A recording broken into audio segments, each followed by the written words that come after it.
الحمد لله والصلاة والسلام على رسول الله وعلى آله وصحبه ومن والاه، أما بعد. أيها الإخوة الكرام، نلتقي وإياكم في هذه الليلة المباركة التي هي 26 من شهر التي هي 5 من شهر جمادى الأولى لعام 47 و400 وألف للهجرة، الموافقة 26 من شهر أكتوبر لعام 25 و2000. كعادتنا في ليالي الاثنين نجلس سويا في بيت الله تبارك وتعالى لأجل التعرف على خيرة البشر بعد الأنبياء والرسل، أعني بهم أصحاب رسول الله صلى الله عليه وسلم ورضي الله عنهم أجمعين. وهذه حلقتنا الثالثة أو الرابعة، لا أذكر، الرابعة في ترجمة أول من رفع صوته بالأذان في الإسلام، والحبشي الأول الذي شارك في غزوة بدر، الأول والوحيد، والذي يحظى بمناقب كثيرة لا تعد ولا تحصى، إنه أبو عبد الكريم بلال بن رباح أو ابن رباح الحبشي رضي الله عنه وارضاه. وكنا قد توقفنا في لقائنا الماضي عند ذكرنا لشعيرة الأذان وتعلقها بهذا الرجل العظيم، وكيف اختاره الله تبارك وتعالى في مناسبات شتى ليرفع صوته بكلمة التوحيد وبالتكبير وبالحيعلة وبما فيها من الأجور العظيمة.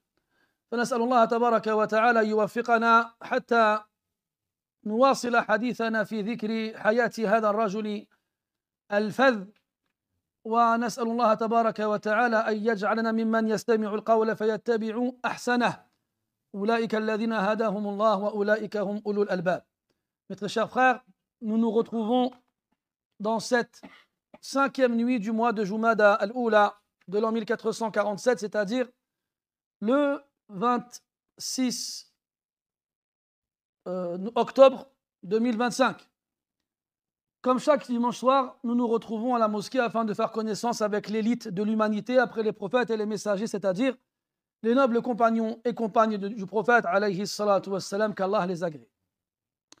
C'est notre 4e séance avec cet homme particulier qui a fait partie des premiers à avoir embrassé l'islam et avoir suivi le prophète, alayhi salatu wassalam.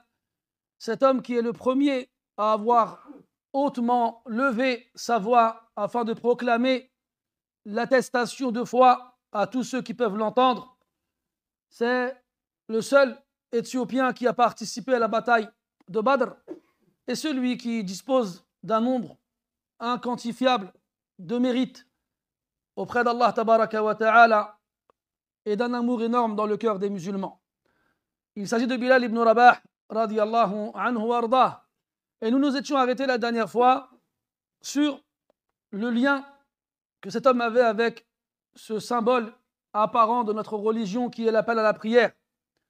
Et comment Allah tabaraka wa ta'ala l'a choisi afin qu'il soit le premier à le faire, et comment il l'a choisi dans certaines circonstances particulières pour justement que tout le monde entende sa voix proclamer l'unicité d'Allah subhanahu wa ta'ala.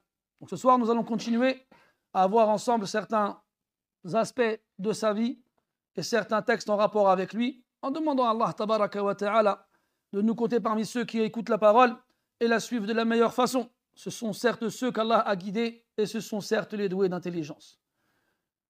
لما أنهينا حديثنا في لقائنا الأخير مع ما يتعلق بالأذان، حسن أن نستفتح حديثنا اليوم أو الليلة ببعض النصوص التي جاءت في بيان فضائل المؤذنين. وهذه النصوص تبت بصلة قريبة أو بعيدة إلى بلال رضي الله عنه، لأنه كما تعلمون أول المؤذنين وسيدهم، أول المؤذنين وسيدهم. نبدأ بهذا الحديث الذي رواه الإمام أحمد عن أبي هريرة رضي الله عنه أنه قال: كنا مع رسول الله صلى الله عليه وسلم فقام بلال ينادي فلما سكت قال رسول الله صلى الله عليه وسلم من قال مثل هذا يقينا دخل الجنة. Donc on avait achevé notre dernier cours avec le lien qui lie Bilal radiyallahu anhu à l'appel à la prière.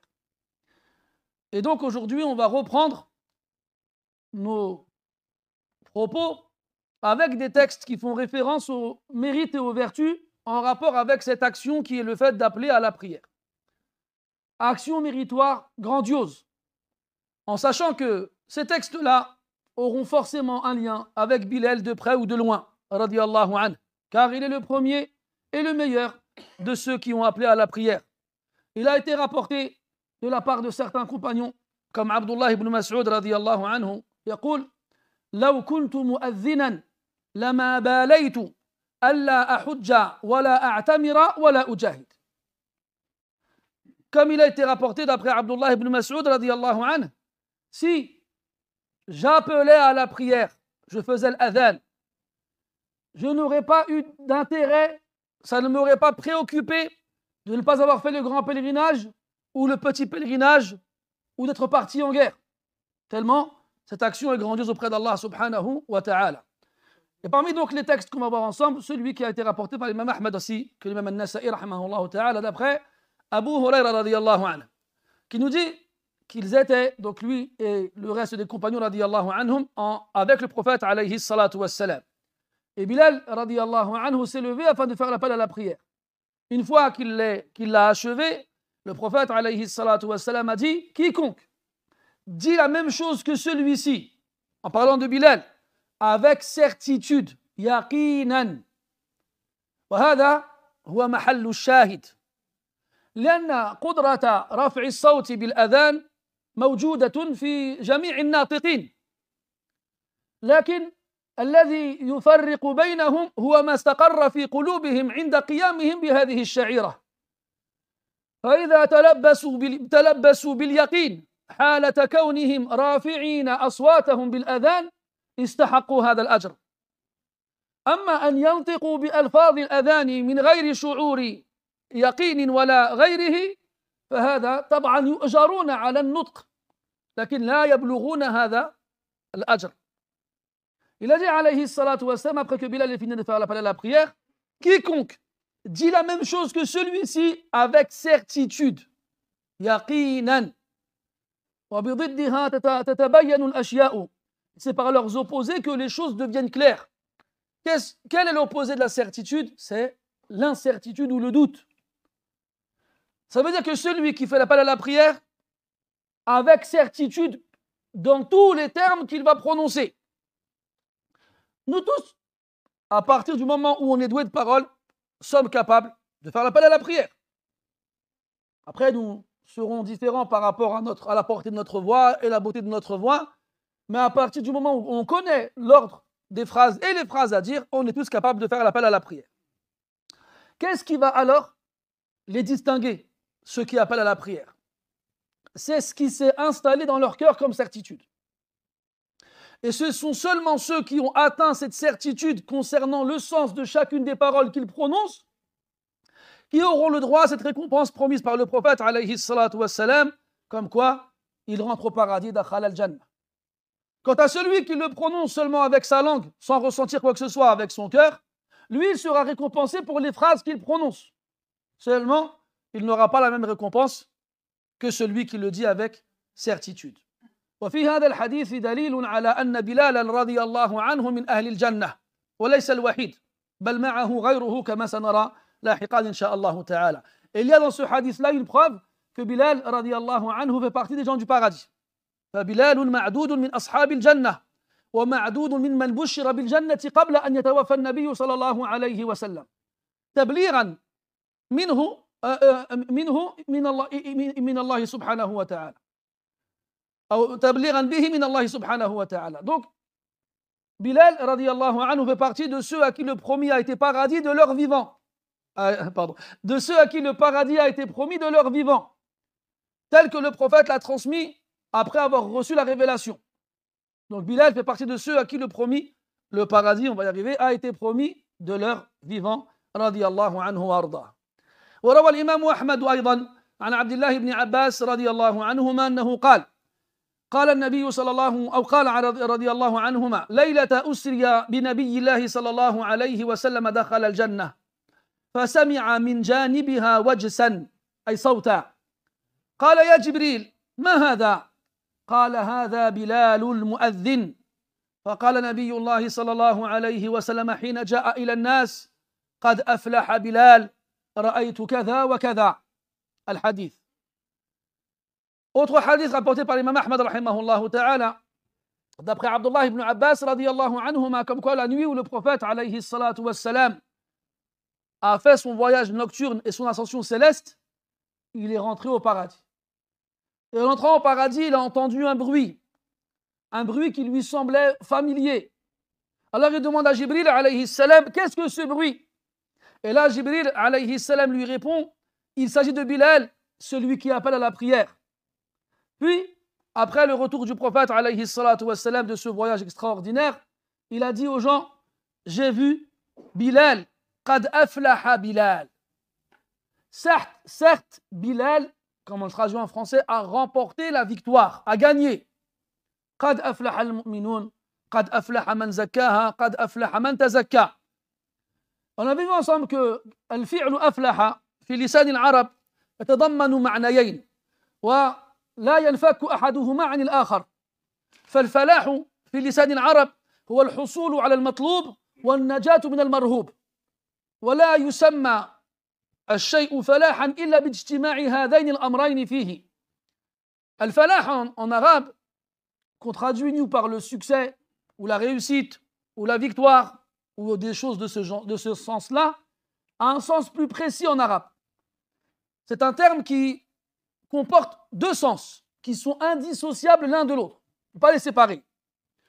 Quand on dit de quelqu'un qu'il a aflah, ça veut dire qu'il a obtenu ce qu'il convoitait et qu'il a été préservé de ce qu'il craignait.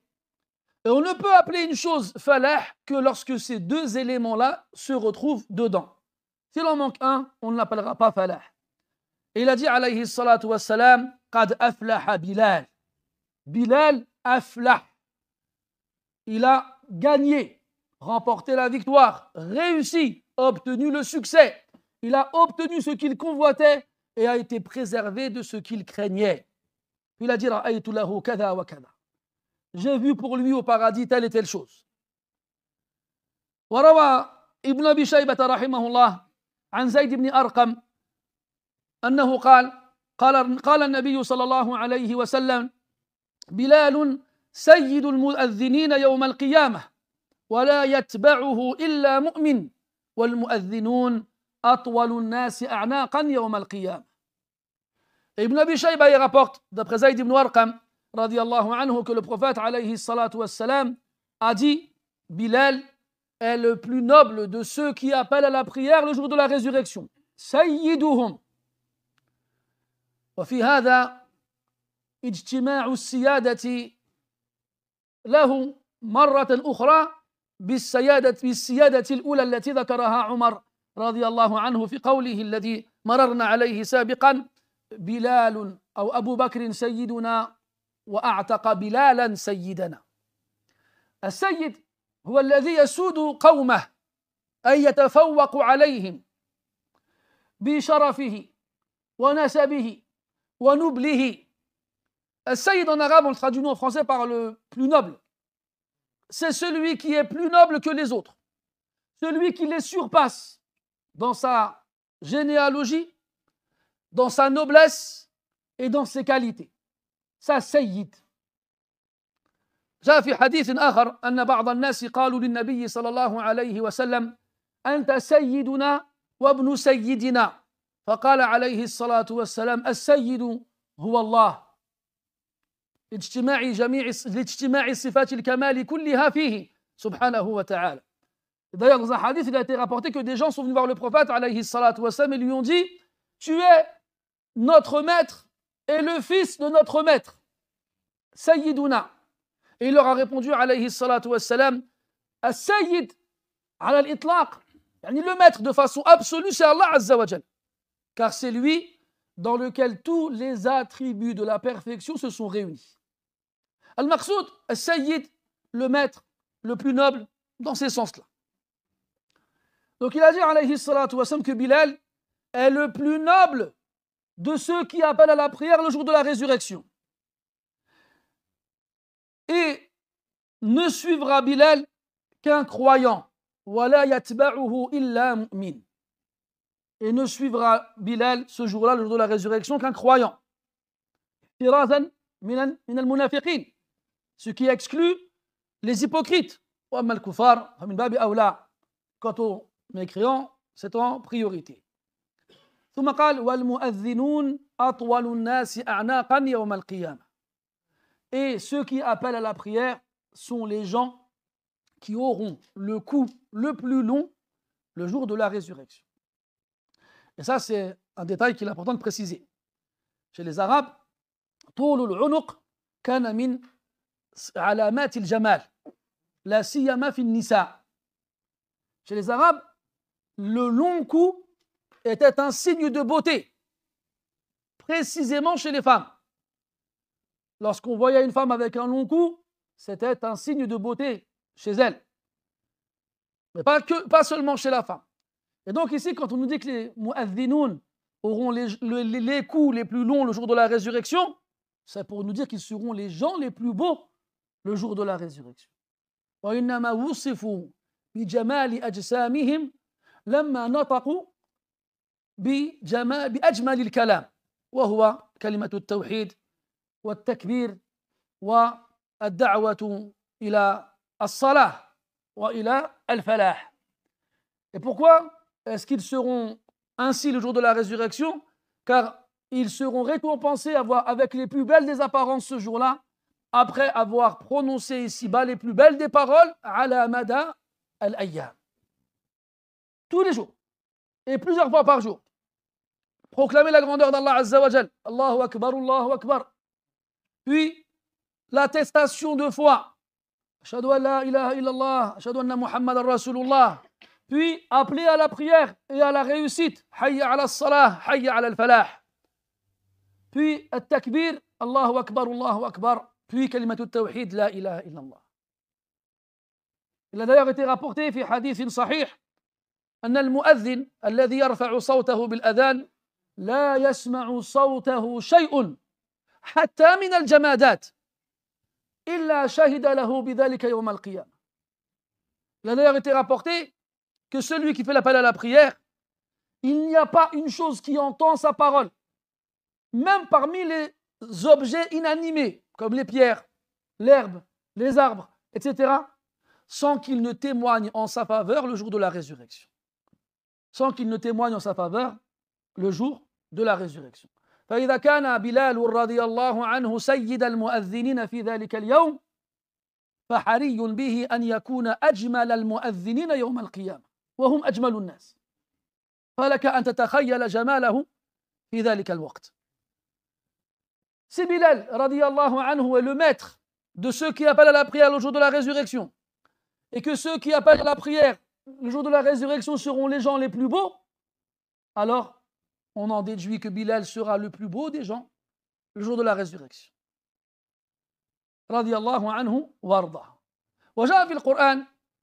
وجاءت في القرآن آية تدل على هذا المعنى، وهي قوله تبارك وتعالى: ومن أحسن قولا ممن دعا إلى الله وعمل صالحا وقال إنني من المسلمين. قال بعض المفسرين: هذه الآية نزلت في المؤذنين لأنهم يدعون إلى الله، والآذان من أفضل الأعمال، وهم يعلنون إسلامهم لكل من هب وذب. Et dans le Coran, il y a un verset qui fait référence au sens qu'on vient d'évoquer, que l'adhan fait partie des actions les plus méritoires et parmi les plus belles. Le verset où Allah tabaraka wa ta'ala dit: وَمَنْ أَحْسَنُ قَوْلًا مِمَّنْ دَعَا إِلَى اللَّهِ. Et qui a une meilleure parole que celui qui appelle à Allah, وَعَمِلَ صَالِحًا, et fait une action vertueuse, وَقَالَ إِنَّنِي مِنَ الْمُسْلِمِينَ, et dit: je fais certes partie des soumis. Certains exégètes parmi les pieux prédécesseurs ont dit qu'il s'agissait de ceux qui font l'appel à la prière, car ils réunissent ces trois éléments-là. Yad'ouna ila Allah, ils appellent à Allah subhanahu wa ta'ala. Puis, ils font une action vertueuse. Et l'appel à la prière fait partie des actions les plus vertueuses.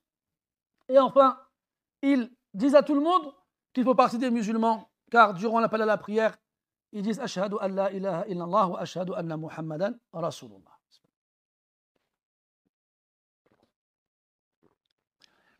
قلنا في الدرس السابق أن عادتنا أن نسير وفقا للترتيب التاريخي لكل صحابي نذكر ترجمته، كما أننا ذكرنا أننا نخالف هذا الترتيب لأجل التناسق فيما يتعلق بالأذان. ولما فرغنا من هذا الموضوع نعود إلى الترتيب التاريخي بإذن الله عز وجل. وذكرنا أن الأذان شرع في السنة الأولى من الهجرة، وبعد ذلك بسنة وقعت غزوة بدر، وشاهد بلال رضي الله عنه هذه الغزوة العظيمة. ومن المعلوم ما جاء في فضل من شاهد هذه الغزوة من أن الله تبارك وتعالى اطلع عليهم وقال لهم اعملوا ما شئتم فقد غفرت لكم. فبلال رضي الله عنه بدري، فهو من السابقين الأولين ومن المهاجرين الأولين ومن البدريين، وهكذا تجتمع المناقب حتى يصير بها من أفضل الصحابة الكرام رضي الله عنهم أجمعين. Donc on avait dit que habituellement dans nos cours où nous faisons la biographie des prédécesseurs des compagnons radiyallahu anhum, nous essayons d'avancer conformément à l'ordre historique. Comme on a dit la semaine dernière que exceptionnellement on a fait une entorse à la règle concernant tout ce qui allait avec l'appel à la prière, car on a évoqué certains textes qui n'allaient pas dans cet ordre-là. Maintenant qu'on a fini avec ce sujet-là, on va reprendre la chronologie et essayer de la respecter jusqu'à la mort de Bilal radiyallahu anhu. Donc on avait dit que l'appel à la prière avait été légiféré à la première année de l'Hégire. Un an après, durant le mois de Ramadan, c'est la bataille de Badr. Et Bilal radiyallahu anhu va y participer avec le prophète alayhi salatu wassalam. Et ainsi, Bilal obtient un nouveau mérite, c'est-à-dire que c'est quelqu'un qui a participé à la bataille de Badr. Et on sait que ceux qui y participent ont de la part d'Allah Ta'ala un mérite énorme et ont atteint auprès d'Allah Azza wa Jal un rang très élevé. On sait qu'Allah Ta'ala les a regardés et en leur disant faites ce que vous voulez, je vous ai pardonné. Donc Bilal fait partie des premiers à s'être converti à l'islam. Et Bilal fait partie des premiers à avoir émigré à Médine. Et Bilal est le premier à avoir fait l'appel à la prière. Et Bilal a été parmi ceux qui ont participé à la bataille de Badr. Et pas seulement. كما روى ابن أبي شيبة عن عامر رحمه الله تعالى أنه قال شهد بدرا 6 من الأعاجم منهم بلال وتميم. Comme il a été rapporté, sur les 300 et quelques personnes qui ont participé à la bataille de Badr, seuls 6 n'étaient pas d'origine arabe. Et parmi eux, il y avait Bilal. Et Bilal, radiyallahu anhu, était donc le seul Éthiopien à participer à la bataille de Badr, radiyallahu anhu وارضاه. وشاء الله تبارك وتعالى أن يلتقي بلال بمعذبه بمكة أمية ابن خلف الذي أطال في تعذيبه ولم ييأس منه حتى اشتراه منه أبو بكر، فالتقيا على وفق ما جاء في القرآن ولو تواعدتم لاختلفتم في الميعاد ولكن الله سلم. فكيف كان لقاؤهما وكيف فعل بلال رضي الله عنه لما رآه. Durant la bataille de Badr, Bilal radiyallahu anhu a rencontré une vieille connaissance. Cet homme qui a longuement persécuté et torturé Bilal, qui ne s'est pas lassé et n'a pas arrêté de le torturer jusqu'à ce qu'Abu Bakr radiyallahu anhu le libère en l'achetant. Cet homme, c'est Umayya ibn Khalaf. Bilal le voit sur le champ de bataille. Et comment fut leur rencontre? Comment à ce moment-là, Bilal aurait pu imaginer que ce jour-là, il allait tomber face à cet homme qui lui a fait tant de mal? Comme Allah dit dans le Coran, وَلَوْ تَوَاعَدْتُمْ لَاخْتَلَفْتُمْ فِي الْمِيعَادِ. Et si vous vous étiez donné rendez-vous, vous vous seriez raté dans le rendez-vous. Mais c'est Allah qui fait le rendez-vous. Et quand Allah il fixe le rendez-vous, personne ne peut le rater. فروى البخاري عن عبد الرحمن بن عوف رضي الله عنه أنه قال: كاتبت أمية بن خلف كتابا بأن يحفظني في ضاغيتي بمكة وأحفظه في ضاغيته بالمدينة. فلما كان في يوم بدر خرجت إلى جبل لأحرزه حين نام الناس، فأبصره بلال فخرج حتى وقف على مجلس من الأنصار فقال رضي الله عنه: أمية بن خلف لا نجوت إن نجا، لا نجوت إن نجا أمية. فخرج معه فريق من الأنصار في آثارنا، فلما خشيت أن يلحقونا خلفت لهم ابنه لأشغلهم فقتلوه، ثم أبوا حتى يتبعونا، وكان رجلا ثقيلا يعني أمية، فلما أدركونا قلت له برك، فبرك، فألقيت عليه نفسي لأمنعه، فتخللوه بالسيوف من تحتي حتى قتلوه، وأصاب أحدهم رجلي بسيفه، وكان عبد الرحمن بن عوف يرينا ذلك الأثر في ظهر قدمه. عبد الرحمن بن عوف رضي الله عنه وارضاه nous raconte qu'il avait un lien avec Umayya ibn Khalaf. Chacun d'entre eux avait des troupeaux à Mecca et à Médine. Donc Abdurrahman ibn Awf il quitte Mecca pour aller à Médine. Et il laisse à Mecca son troupeau. Et Umayya ibn Khalaf avait lui aussi un troupeau à Médine. Alors Abdurrahman ibn Awf envoie une lettre à Umayya ibn Khalaf et lui propose un marché. Il lui dit: écoute, je te propose de protéger mon troupeau à Mecca et de ne laisser personne s'en emparer, et moi, j'en ferai de même pour ton troupeau à Médine. Et Umayya ibn Khalaf, il a accepté. Et vous savez, les Arabes, avant la Hasra, lorsqu'ils s'engageaient, ils tenaient leurs engagements. Et donc, lors de la bataille de Badr, Abdurrahman, il voit Umayya ibn Khalaf. Alors, qu'est-ce qu'il fait? Il propose de l'écarter du champ de bataille pour ne pas qu'il soit tué. Ce n'est pas ça parce qu'il aime Umayya ibn Khalaf. C'est ça pour continuer d'avoir quelqu'un qui s'occupera de son troupeau à Mecca. Mais il s'avère que Bilal, il voit Umayya avec Abdurrahman ibn Awf. Alors Bilal, qui était proche d'un campement de Ansar, des musulmans de Médine, en voyant Umayya, s'écrie: Umayya ibn Khalaf, que je périsse si il ne périt pas. Que je périsse si lui ne périt pas. Et là, les Ansar, ils entendent Bilal dire ça, et même s'ils n'étaient pas là, même s'ils n'ont pas vu Bilal se faire torturer, c'est leur frère. Et ils savent que quand un musulman il souffre, eux aussi doivent partager les mêmes sentiments et les mêmes ressentis. Ils entendent Bilal dire ça, ils savent que quand Bilal il dit ça, c'est quelque chose qui vient du plus profond de lui. C'est une douleur qu'il a ressentie, qui est restée en lui et qui n'a fait que s'exprimer le jour où il a pu le faire. Pas une fois, depuis le moment où Bilal radiyallahu anhu a été libéré des mains de Umayya par Abu Bakr, jusqu'à ce jour-là, Bilal n'a utilisé ou n'a prononcé le nom de Umayya. Pas une seule. Mais ne croyez pas non plus que vider son cœur de cela est chose aisée. C'est humain et naturel. Alors, les Ansar qui entendent Bilal se lèvent. Ils sont à peu près une dizaine et l'accompagnent. Abdurrahman sait qu'ils ont été repérés. Alors, il essaye de protéger Umayya du mieux qu'il le peut. Umayya qui est accompagné de son fils. Quand Bilal et les Ansar se approchent d'eux, Abdurrahman il dit: j'ai laissé le fils de Umayya pour les occuper. en pensant qu'il nous laisserait le temps de partir. Mais ça n'a pas pris beaucoup de temps à Bilal et aux Ansar pour s'occuper du fils de Umayya et en finir avec lui.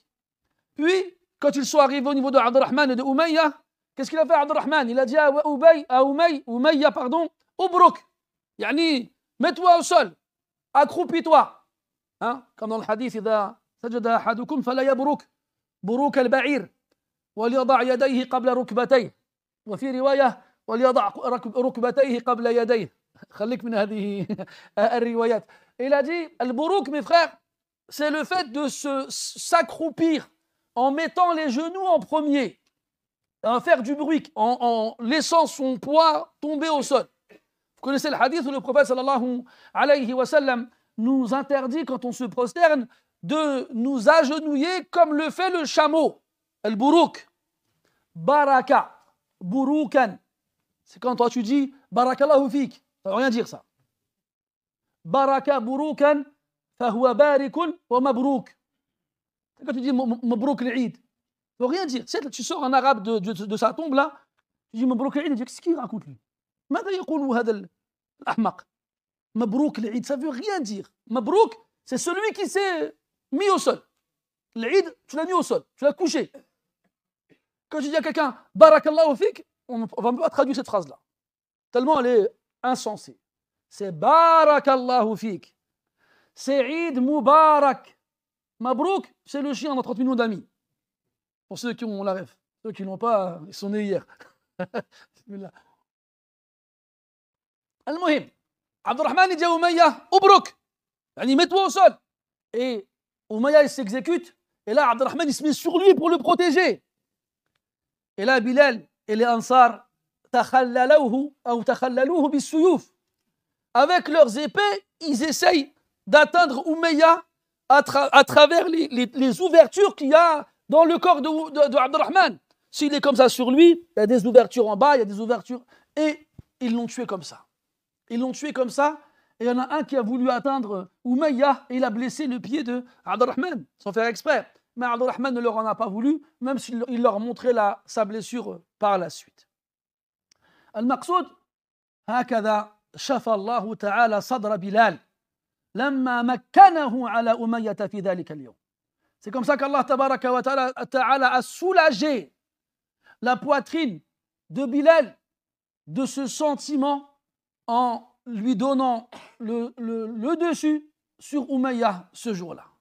Comme Allah dit dans le verset, قاتلوهم يعذبهم الله بأيديكم ويخزيهم وينصركم عليهم ويشفي صدور قوم مؤمنين.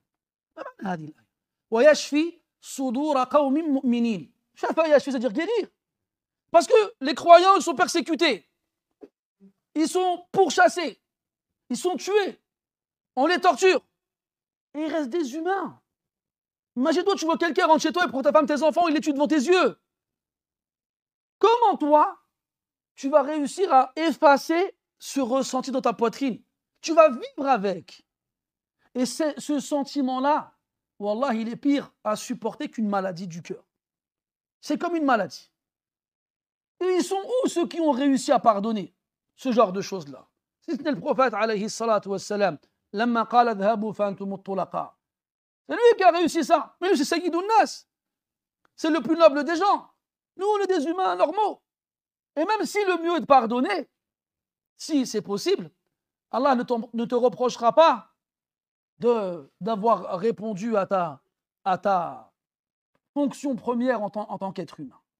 Et donc ainsi Allah Ta'ala l'a soulagé Bilal radiyallahu anhu ce jour-là en lui permettant de se débarrasser de ses propres mains de celui qui a été aussi longtemps son bourreau. Il est où? Ouais, cache-toi, cache-toi. Il a attendu que je boive, t'as vu, pour que je désactive mon Byakugan. بعد بدر حصل من قاتل بجنب النبي صلى الله عليه وسلم على سهم من أسهم الغنيمة. فكان بلال رضي الله عنه بعد ذلك قادرا على أن يحقق رغبة كانت عنده كما هي عند جميع الرجال، ألا وهي الزواج. فتزوج بلال رضي الله عنه. Après la bataille de Badr, Bilal رضي الله عنه, comme le reste des gens qui ont participé à la bataille de Badr, ont eu droit à leur part du butin. Et beaucoup de compagnons, radiallahu anhum, après la bataille de Badr, en ont profité pour se marier. Comme on avait vu avec Ali ibn Abi Talib, radiallahu anhu, qui s'est marié après la bataille de Badr. Et Bilal, radiallahu anhu, n'a pas dérogé à la règle. Il en a donc profité pour se marier. Mais comme on l'a dit, on est encore dans une société qui est ancrée par des règles ancestrales. Et parmi ces règles-là, c'est que les Arabes ne se marient qu'entre eux. Et que les nobles ne se marient qu'avec les nobles. Et ceux qui ne sont pas nobles ne se marient pas avec ceux qui sont nobles. Et lorsque Bilal a voulu se marier, il s'est confronté à ce problème-là. Mais Allah tabaraka wa ta'ala, à travers cet événement, ces circonstances-là, a voulu justement changer ces règles anciennes. ذكر القرطبي رحمه الله وابن العربي المالكي في تفسيريهما فقال خطب بلال بنت البكير فأبى إخوتها فقال بلال يا رسول الله ماذا لقيت من بني البكير خطبت إليهم أختهم فمنعوني وآذوني فغضب رسول الله صلى الله عليه وسلم من أجل بلال فبلغهم الخبر فأتوا أختهم فقالوا ماذا لقينا من سببك غضب علينا رسول الله صلى الله عليه وسلم من أجل بلال فقالت أختهم أمري بيد رسول الله صلى الله عليه وسلم فزوجها بلالا رضي الله عنهم أجمعين. Bilal, il a été voir une tribu qu'on appelle Bani al-Bukayr pour demander en mariage une de leurs filles. Et ils ont refusé de le marier à leur fille. Alors Bilal a été voir le prophète alayhi salatu wassalam et lui a dit Ya Rasulallah, qu'est-ce que j'ai reçu de la part de Banu Bukayr? J'ai demandé en mariage leur fille ou leur sœur et ils m'ont refusé et ils m'ont rejeté. Et là, le prophète, alayhi salatu wassalam, il se met en colère pour Bilal, radiyallahu anhu. Et Banu al-Bukayr apprirent que le prophète était en colère contre eux, alayhi salatu wassalam. Alors ils ont été voir leur sœur. Ils lui ont dit, à cause de toi, on est dans les problèmes. Elle a répondu, mais ce qu'il n'y a personne. Et elle a dit, qu'est-ce qu'il y a? Pourquoi à cause de moi? Ils lui ont dit, le prophète est en colère contre nous, alayhi salatu wassalam, à cause de Bilal, qui t'a demandé en mariage et on l'a refusé. Et elle, al-mu'mina, as-sadiqa, cette croyante pieuse et vertueuse, elle a dit, mon affaire est entre les mains du prophète, alayhi salatu wassalam. C'est lui qui choisit pour moi. Et ça, mes frères, on aura l'occasion d'en reparler, bi'idhnillah ta'ala, plus tard, car ce genre d'histoire se répète, où des femmes laissent le prophète choisir pour elles. Elles ne regardent pas ce qu'elles veulent, ou ce que leurs parents préfèrent. Elles veulent et acceptent ce que le prophète il accepte pour eux, pour elles, alayhi salatu wassalam. Et donc ainsi, Banu al-Bukayr marièrent leur sœur à Bilal, radiyallahu anhu. Mais ce n'est pas la seule femme que Bilal a épousée, radiyallahu anhu. Un homme, c'est un homme jusqu'au bout. Oulala. روى الدارقطني من حديث حنظلة بن أبي سفيان عن أمه أنها قالت رأيت أخت عبد الرحمن بن عوف تحت بلال. La mère de Hanzala ibn Abi Sufyan, une des épouses de Abu Sufyan ibn Harb, radiyallahu anhum ajma'in, elle a dit, j'ai vu la sœur de Abdurrahman ibn Auf sous Bilal, sous sa responsabilité. En gros, c'était son épouse. Ce qui fait que Bilal avait au moins 2 épouses. Chez les Arabes, et en plus chez Quraysh, parce que Abdurrahman ibn Auf, radiyallahu anhu, fait partie de Quraysh, et des tribus les plus nobles de Quraysh.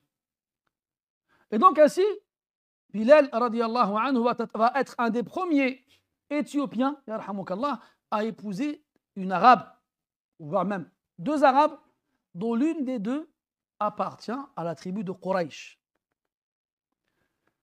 ونحن تحدثنا عن هذا الموضوع في مناسبات، وكثيرا من الناس فهموا مني خطأ حيث تكلمت في زواج الناس فيما بينهم وهم من أصول مختلفة. فالمقصود لم يكن في أصل الرجل ولا أصل المرأة، وإنما كان في اختلاف ثقافاتهما، لأن اختلاف الثقافات يؤدي إلى مشاكل بين الزوجين، وهذا أمر معروف وإن كان من بلد واحد. نحن لا نذكر الناس الذين يعيشون في شرق الأرض ويتزوجون مع من هم بغربها، لا، إنما نتحدث عن أناس هم أصحاب بلد واحد، طائفة منهم في الشمال والأخرى في الجنوب، ولاختلاف ثقافاتهم وعاداتهم وتقاليدهم يقعون في مشاكل يؤدي ذلك كثيرا إلى الطلاق. فالمقصود حفظ الناس في الزواج وعدم وقوعهم في الطلاق. ومن الأسباب التي تحفظ الناس في ذلك أن يتزوجوا من قبل الأقارب، لا أقصد بالأقارب في في في في في العائلة وفي الأسرة، وأقصد في المكان. إذا وجد رجل يختلف أصله مع امرأة لكن يتفقان في الثقافة والعادات والتقاليد فلا حرج إذن كما هو حال بلال رضي الله عنه، لأنه كبر ونشأ وترعرع بمكة ولا يتكلم سوى العربية ولا يعرف سوى ثقافتها ولا تقاليدها، فهو عربي وإن كان أصله غير ذلك. فليس المقصود اختلاف الأصل، إنما المقصود اختلاف الثقافات وما ذكرناه آنفا. Vous savez, ce sujet-là, on l'a déjà abordé. Et ça a fait un de ces tollés, vraiment, parce que malheureusement, beaucoup ont mal compris ce sujet-là. On a parlé de ce qu'on appelle aujourd'hui le mariage mixte. Quand on parle de mariage mixte, on parle des problèmes que les gens d'origine différente ont en se mariant par la suite aux divergences qu'ils ont dans leur culture, leurs us et leurs coutumes.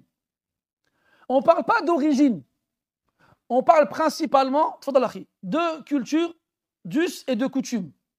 Même s'ils ont la même origine, même s'ils sont du même pays. Des fois, tu prends un pays, les gens du nord et les gens du sud, ils n'ont rien à voir les uns avec les autres. Et ce qui va poser des problèmes par la suite s'il y a un mariage entre eux, c'est par rapport à leur mode de vie. Car à un moment ou à un autre, ça va poser problème. Et ces problèmes-là, souvent, engendrent des divorces. Et il faut savoir qu'un des objectifs principaux dans le mariage, dans l'islam, c'est de préserver le mariage. C'est de faire en sorte que les gens ne divorcent pas. Et parmi les causes qui favoriseront cela, c'est que les gens se marient avec les gens de leur proximité. Et quand je parle de leur proximité, je parle pas de proximité familiale, les membres de ta famille. Non, la proximité, on va dire, géographique. Proximité qui va donc avoir comme particularité que les gens qui vivent dans cette zone géographique auront les mêmes cultures, les mêmes us et coutumes, même si leurs origines sont différentes. Même si leurs origines sont différentes. Le problème, il n'est pas dans l'origine. Il n'est pas là-dedans. Le problème, il est dans le problème de mode de vie, la différence de mode de vie. C'est à ça qu'on fait référence. Bilal, radiyallahu anhu, on a dit sa mère, elle était esclave à Mecca. Il apparaît, wallahu alam, qu'il est né en Arabie et qu'il y a grandi, qu'il y a vécu. Que sa langue maternelle et natale, c'est l'arabe. Alors, souvenez-vous les vers de poésie qu'il déclamait quand il souffrait sur son lit une fois arrivé à Médine. Donc, même s'il est éthiopien d'origine, il est arabe dans ses coutumes, dans ses us et dans sa culture. Demande-lui de te réciter des poèmes éthiopiens, il ne le fera pas. Demande-lui de te réciter des poèmes arabes, il le fera. C'est comme nous, les frères. Nous tous, on vient de pays différents.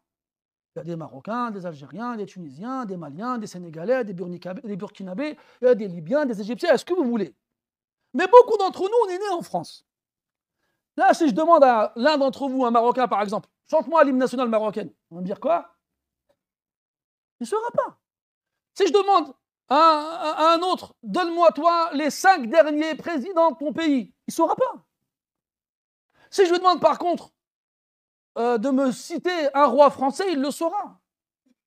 Ou peut-être qu'il connaîtra l'hymne national française. Pourquoi? Parce que nous, on a été allaités au lait de l'éducation nationale.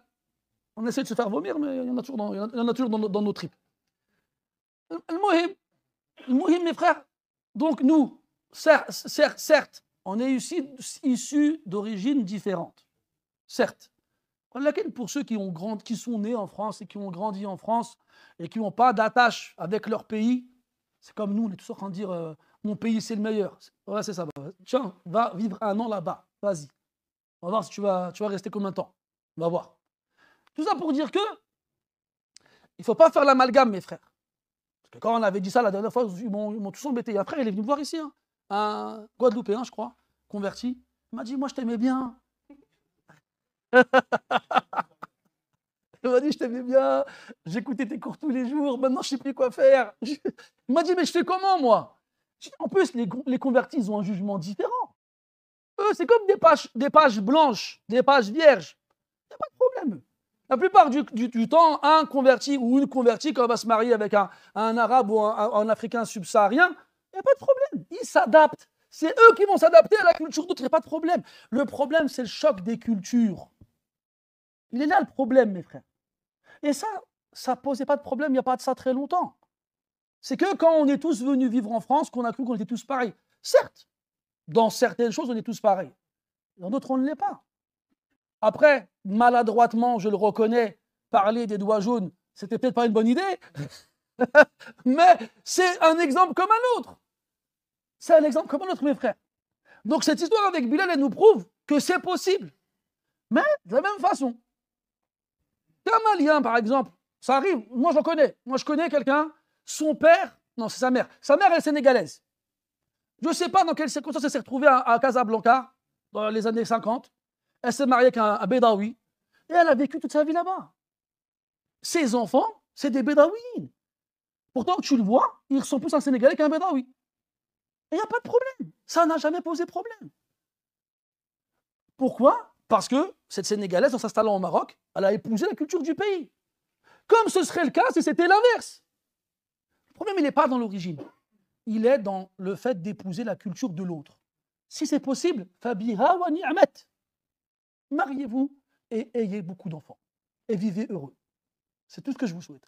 Maintenant, si il y en a qui veulent manger du colombo, tu veux manger de la harissa, bon, ça c'est pas un problème parce que le colombo, c'est épicé apparemment. Ce n'était pas le bon exemple. Dans tous les cas, et que ça pose problème, et qu'à la fin, ces problèmes ne vont faire que créer un fossé entre les gens, alors à ce moment-là, ce n'est pas une bonne idée de se marier dans ces circonstances-là. Et ça, mes frères, ce n'est pas moi qui le dis. Je vous le répète une autre fois. Ça ne vient pas de ma bouche à moi. Moi, ce qui vient de ma bouche, ce qui vient de ma bouche, prenez-le et jetez-le contre le mur. Mais allez voir ceux qui se disent maliki. Qu'est-ce que l'imam Maliki dit, rahimahullah, de ça dans Shurut al-Zawaj? Ce qu'on appelle le kafa'a. Allez voir ce que l'imam Ahmad dit aussi de ces choses-là. C'est pas moi, mes frères. Mais vous n'irez pas voir. Parce que ça ne vous intéresse pas. Ou parce que vous n'avez pas les moyens de retourner à ces choses-là. Et le fou qui va avoir le courage ou l'audace ou la folie, appelle ça comme tu veux, de transmettre et de traduire un groupe de gens qui ne sont pas arabophones, c'est lui qui va s'en prendre plein la tête. Mais c'est pas grave. J'ai le dos large. Vous pouvez continuer. Ça ne m'empêche pas de dormir. Voilà. Je bois une petite gorgée. Et je vous souhaite une bonne soirée. Al-Muhim, Bilal radiyallahu anhu, il s'est marié, walhamdulillah. Et qu'est-ce qui a fait qu'on marie Bilal à des femmes arabes de tribus nobles? C'est sa noblesse.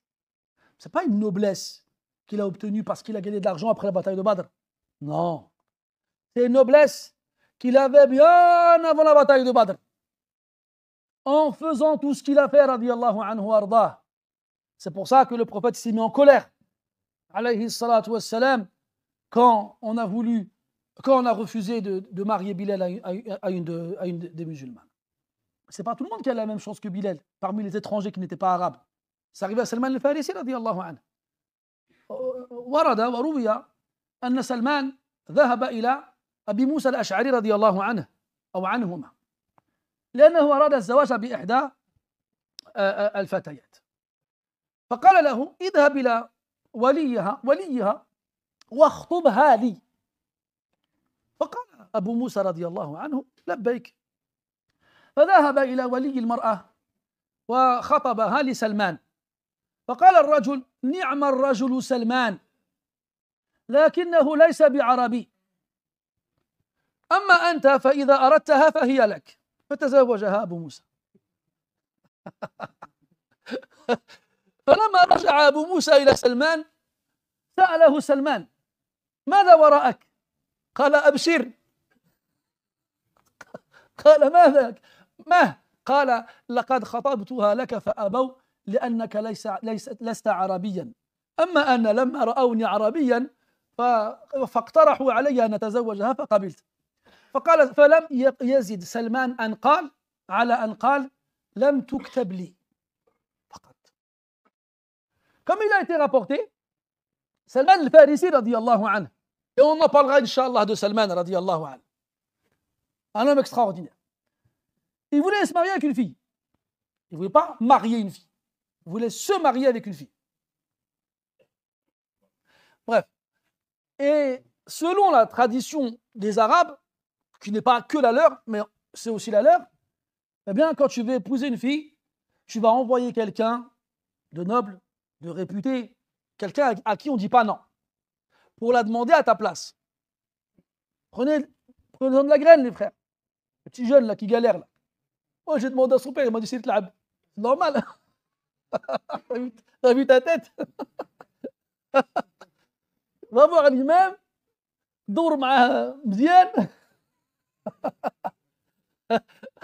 Va voir l'imam, صلى فيه, mets-le bien, dis va khtab pour moi, Inch'Allah, il dira pas non.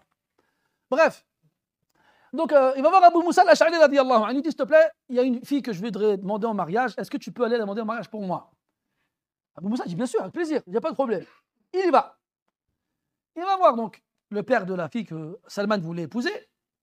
Il dit voilà, je suis venu demander ta fille en mariage pour Salman al-Farisi. Salman.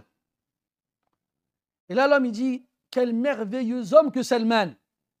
Mais c'est pas un arabe. Donc je ne la marie pas à lui. Par contre, toi, t'en es un. Si tu veux, tu peux la prendre. Abu Moussa a dit d'accord. Alors Abu Moussa, il se marie, tout va bien. Puis il retourne voir Salman. Salman, il est impatient d'apprendre la réponse, la nouvelle. Il lui dit alors, qu'est-ce qu'il y a? Qu'est-ce que tu me rapportes comme bonne nouvelle? Il dit une bonne nouvelle. J'ai demandé un mariage pour toi, ils ont dit non. Mais ils me l'ont proposé à moi et j'ai dit oui. Et là, Salman, qu'est-ce que vous pensez qu'il a dit? Toi, moi, on aurait fait quoi? Qu'est-ce qu'on aurait fait? Qu'est-ce qu'on aurait dit? Eh, dis voilà, allez, vas-y. Toi-même, tu sais ce qu'on aurait pu dire dans ce genre de choses-là. Salman, il a dit quoi? Elle ne m'a pas été écrite. Elle ne m'a pas été écrite.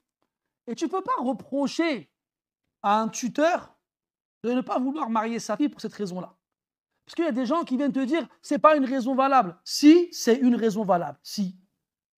Ça te pique parce qu'elle était dans ta classe en terminale, elle t'a prêté un stylo bleu et depuis tu es tombé amoureux, eh ben tant pis, Harry. Demande un stylo bleu à une autre. Maintenant, ya Akhi al-Aziz, moi je ne suis pas en train de te dire c'est interdit, c'est haram. Je n'ai jamais dit ça. Voilà qu'il faut respecter les ahkam al-shara. Il n'a pas été dit par un savant qu'il était interdit de demander en mariage une fille qui n'était pas de notre origine. Non. Voilà qu'ils ont, ces mêmes savants qui n'ont pas interdit, n'ont pas non plus interdit au père de refuser pour cette raison-là. C'est une raison valable. Tenez-le vous pour dit. Et les gens qui ne sont pas satisfaits du refus des pères des filles qu'ils veulent épouser et qui vont chercher des tuteurs de substituts pour se marier entre eux, qu'ils sachent qu'ils sont totalement dans le haram. et que leur mariage est invalide et qu'ils sont dans le sina. Wal'iyadu billah. Donc on ne joue pas avec ces choses-là. Les frères, il ne faut pas se focaliser sur une femme. Tu te maries avec une femme, tu as fait les causes, et ils n'ont pas voulu, Allah ghalb. Va chercher bonheur ailleurs. Pour ceux qui ont un rêve aussi. طيب بلال رضي الله عنه كان حبيبا للنبي صلى الله عليه وسلم وكان يحبه كذلك حبا كثيرا. Bilal رضي الله عنه était aimé du prophète alayhi salatu wassalam, comme on a pu l'entendre de nombreuses fois, tout comme lui aussi l'aimait énormément. Et il était à son service. Il ne laissait pas un moyen ou une occasion de lui rendre service d'une façon ou une autre sans qu'il ne se précipite pour le faire. كما روى ذلك الإمام أحمد رحمه الله عن أبي عبد الرحمن الفهري رضي الله عنه قال أو أنه قال كنت مع رسول الله صلى الله عليه وسلم في غزوة حنين فسرنا في يوم قائض شديد الحر فنزلنا تحت ظلال الشجر فلما زالت الشمس لبست لأمتي وركبت فرسي فانطلقت إلى رسول الله صلى الله عليه وسلم وهو في فسطاته فقلت السلام عليك يا رسول الله ورحمة الله حان الرواح فقال أجل فقال يا بلال فثار من تحت سمرة كأن ظله ظل طائر فقال لبيك وسعديك وأنا فداؤك فقال صلى الله عليه وسلم أسرج لي فرسي فأخرج سرجا دفتاه من ليف ليس فيهما أشر ولا بطر. الحديث رواه أحمد. Parmi les textes qui nous prouvent cela, il y en a beaucoup, j'en ai sélectionné quelques-uns. Abu Abdurrahman al-Fihri qui nous dit, après leur retour avec le prophète sallallahu alayhi wa sallam de la bataille de Hunayn, ils ont voyagé dans un jour où il faisait très chaud. Et ils se sont arrêtés à l'ombre d'un arbre. Et ils y sont restés pour attendre que le temps se rafraîchisse. Après que le soleil ait quitté son point culminant, Abu Abdurrahman, le rapporteur, va porter son armure et monter sa monture. Puis il va voir le prophète sallallahu alayhi wa sallam pour lui dire, alors qu'il était dans sa tente, le temps est venu de partir, ya Rasulallah. Et le prophète lui dit oui. Il a dit, ya Bilal. À ce moment-là, pourquoi tu ne vois pas Bilal? Il ne sait pas où il est Bilal. Il appelle juste oh Bilal. Et là, il dit, j'ai vu Bilal surgir d'en dessous un autre arbre, comme si son ombre était l'ombre d'un oiseau. Tellement il est parti à une vitesse extraordinaire pour arriver auprès du prophète le plus vite possible, sallallahu alayhi wa sallam. Il lui a dit en arrivant, labbayka wa sa'dayk. Je viens à toi plutôt 2 fois qu'une, pour te rendre heureux, plutôt 2 fois qu'une. Wa ana fida'uk, et je suis ta rançon. Et là, le prophète lui demande de préparer sa monture, chose que Bilal a fait, radiyallahu anhu. وروى الإمام أحمد أيضا عن أبي أمامة رضي الله عنه أنه قال أو عمن رأى رسول الله صلى الله عليه وسلم راح إلى منى يوم التروية وإلى جانبه بلال بيده عود عليه ثوب يظل به رسول الله صلى الله عليه وسلم. Abu Umama radiallahu anhu nous dit avoir vu le prophète alayhi salatu wassalam le jour de At-Tarwiyah.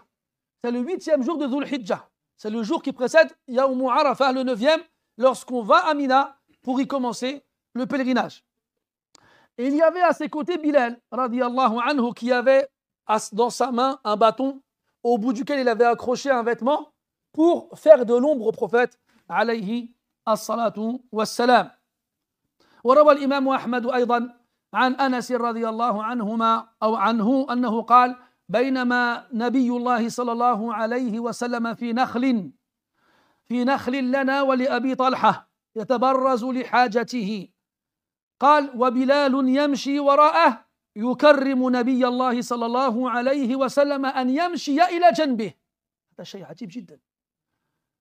فمر النبي صلى الله عليه وسلم بقبر فقام حتى لم إليه بلال فقال ويحك يا بلال هل تسمع ما أسمع؟ فقال بلال ما أسمع شيئا فقال عليه الصلاة والسلام صاحب القبر يعذب. رواه أحمد. Puis on a un hadith rapporté par l'imam Ahmad rahimahullah ta'ala d'après Anas ibn Malik radiallahu anhu. Comme quoi le prophète sallallahu alayhi wa sallam se trouvait dans une palmeraie appartenant à Abu Talha, le beau-père de Anas ibn Malik radiallahu anhu, l'époux de sa mère. une grande palmeraie dans laquelle le prophète se rendait pour y faire ses besoins loin des gens. Et Bilal, écoutez bien l'expression, Bilal honore le prophète alayhi salatu wassalam en marchant derrière lui et pas à ses côtés. Bilal radiallahu anhu, il éprouve un respect tel envers le prophète alayhi salatu wassalam qu'il ne veut pas marcher à côté de lui. Il a peur que ce soit un manque de respect envers lui, de par le degré que le prophète a par rapport au sien. Alors, par honneur envers lui, il préfère marcher derrière lui. On avait vu dans l'Adab al-Mufrad al-Bukhari, rahmatullahi alayhi, une parole d'Abu Huraira radiallahu anhu dans le chapitre en rapport avec Birrul Walidain, comme quoi, si tu veux être bon envers tes parents, la tamshi amamah, wa la tajlis qablah, wa la tunadihi bismih. Il avait dit 3 choses. Si tu veux être un bon enfant avec tes parents, ne marche pas devant lui, ne t'assois pas avant lui et ne l'appelle pas par son prénom. Al-Muhim, donc par respect, Bilal radiallahu anhu refuse de marcher à côté du prophète, alayhi salatu wasallam, préfère marcher derrière lui. Il marche jusqu'à ce que le prophète s'arrête, sallallahu alayhi wa sallam, à côté d'une tombe. Et il attend que Bilal le rejoigne. Et lorsque Bilal arrive à son niveau, il lui dit, Bilal, est-ce que tu entends ce que j'entends? Et Bilal lui dit, j'entends rien du tout. Et le prophète lui répond, salam, l'occupant de cette tombe est en train de se faire châtier, wal-iyadu billah. Al-Maqsoud, ces hadiths nous prouvent que Bilal radiallahu anhu était toujours à proximité du prophète, alayhi salatu wassalam, pour l'accompagner et être à son service, car dans le dernier hadith, s'il l'accompagne lorsqu'il va faire ses besoins, c'est pour qu'il lui donne de l'eau après, quand il fera ses ablutions. وللحديث بقية نؤجله إلى الدرس المقبل إن قدر الله البقاء واللقاء فنسأل الله تبارك وتعالى أن يملأ قلوبنا بحب الصحابة الكرام وأن يجعلنا ممن اتبع سبيلهم وأن يجمعنا بهم في أعلى فراديس الجنان إنه ولي ذلك والقادر عليه سبحانك اللهم وبحمدك نشهد أن لا إله إلا أنت نستغفرك ونتوب إليك وصلى الله على نبينا محمد وعلى آله وصحبه وسلم والحمد لله رب العالمين وبارك الله فيكم.